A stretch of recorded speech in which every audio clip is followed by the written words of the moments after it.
Welcome back po sa aking munting channel, Mr. Ukol. Nandito naman po ang inyong lingkod para magbigay ng tips at giya para naman po sa araw ng linggo, April 13, 2025. Yan, April 13. Happy birthday nga pala sa anak ko. Paula, happy birthday. Sa asawa ko. Relax ka lang dyan. Shoutout din Twinkle Francisco, maalagaing asawa ni Sir Melchor Francisco.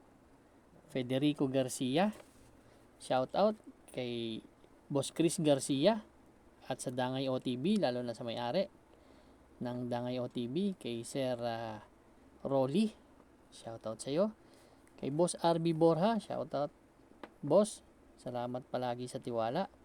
At kay Sir Larry Yuson, wow, walang katapusang pasasalamat yan.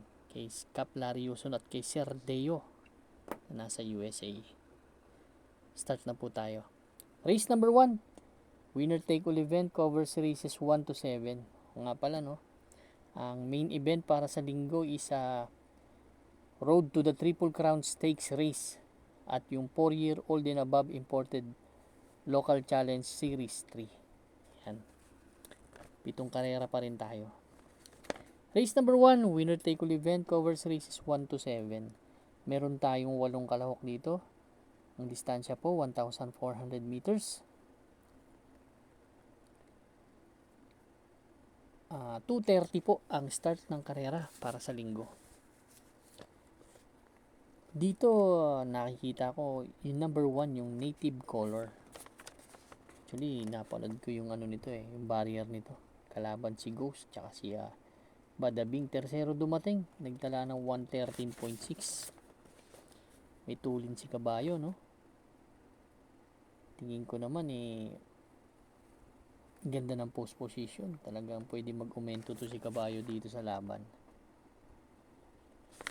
Kaya para sa akin, sosolohin ko po entry number 1, si native color po. Good luck po. Race number 2 na po tayo, bayang karista. Pick 6 event covers races 2 to 7. Dito naman meron tayong 13 kalahok but 11 in betting options lang. 1,400 meters distance, 6 to 10 split tong grupo na to. 3:05 PM ang start ng race number 2.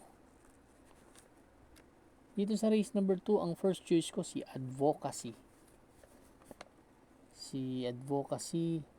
Actually lumaban to kay Luke Skywalker 1.30 ang tinala nito. Bagong baba ito, galing sa 11 to 15 split. Ngayon nandito na lang sa 6 to 10. Kaya yan ang aking first choice. Ang second choice ko number 5A na si 5 and 5A, iikot lang Danius San. Si Danius San, segundo to nakaraan kay Ligiron. 1.30 ang tinala ni Danius San from J.A. Guse. Ngayon, ang hawak ng renda is Mark Alvarez. Yan ang aking second choice. Kaya race number 2 ang first choice. Entry number 2, Advocacy. Second choice number 5 and 5A, iikot lang Danius San. Good luck po. Race number 3 na po tayo, bayang karista. Pick 5 event covers races 3 to 5. Ito po yung 2025 Phil Racom Road to Triple Crown Stakes race. Maaaring isa dito ang pwedeng manalo ng first leg natin. Magagaling na kabayo itong karera na to. Milya po ang distansya, 1,600 meters. First choice ko dito yung galing sa panalo na si Picotin Lady, sakay ni Kelvin Abobo. Actually, dalawang panalo na to si Picotin Lady. May best time na 1:20.16 yan sa 1,400 meters. Nanalo yan banderang tapos. Si Picotin Lady last March 23, tinalo nito si Blackjack 1.27. Kasi sa milya, ang gustong gusto ko pag bumabandera yung nasa tabing balya. Pag nakakuha ng harapan prente-prente, malaking chance ang manalo. Yan ang aking first choice. Ang second choice ko yung number 3 na rin na si Blackjack, siya yung sumigundo dyan.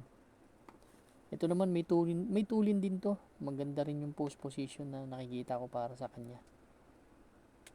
Muntik na si Picotin Lady dyan eh. Yan ang aking second choice.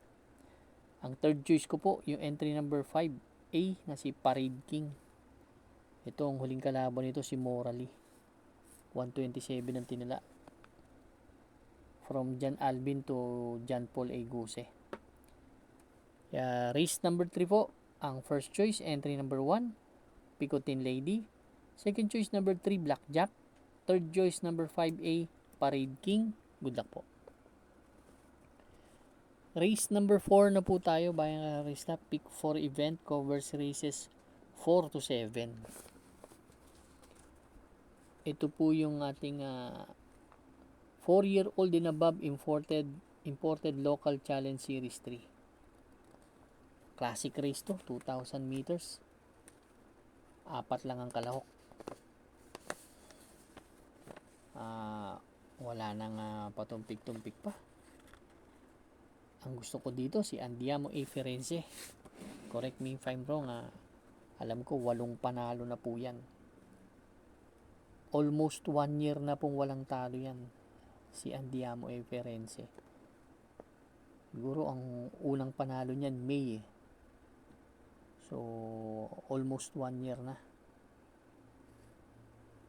Kaya, susuluhin ko po entry number 4. Si Andiamo A. Firenze. Good luck po. Race number 5 na po tayo, bayang karista. Ito naman po yung last extra double and last daily double plus 1 po natin.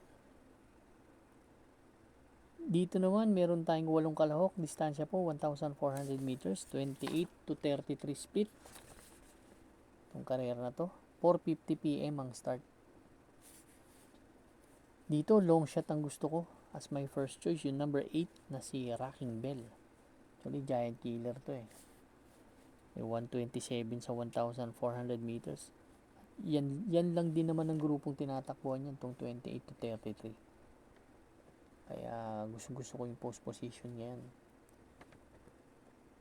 Pwedeng rumimati sa labas. Yan ang aking first choice.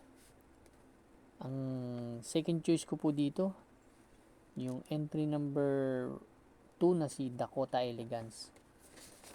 Dakota Elegance, ang ganda kasi ng tinakbo na karaan dun sa 22 to 27 split kila Eyazaki Money for Bipani, kila Phil the Bird.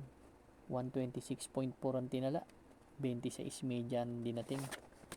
Kaya meron pa si Kabayo. Magaling din ang hinete. Kaya yan ang aking second choice. Ang third choice ko dito yung dirimati na si Wild is the Wind na may 1.26 din. Kasi nakaraan sumigundo nga kay King James yan eh. Kaya itong di gaano kalaki ang kabayo pero malakas rumimate. Race number 5 ang first choice. Number 8 Rocking Bell. Second choice number 2 Dakota Elegance. Third choice number 6 Wild is the Wind. Good luck po. Race number 6 na po tayo, the penultimate race, bayang karista. Dito naman, meron tayong 12 kalahok, but 9 in betting options lang to. 1,400 meters distance, 11 to 15 split tong grupo na to. Dito ang gusto ko yung number 2 na si Sting. Ganda ng huling panalo nito ni Sting. Last March 16. Tinalo nito si Boss Lady Autumn Shower. 127 inihapan na tinalaan nito ni Sting.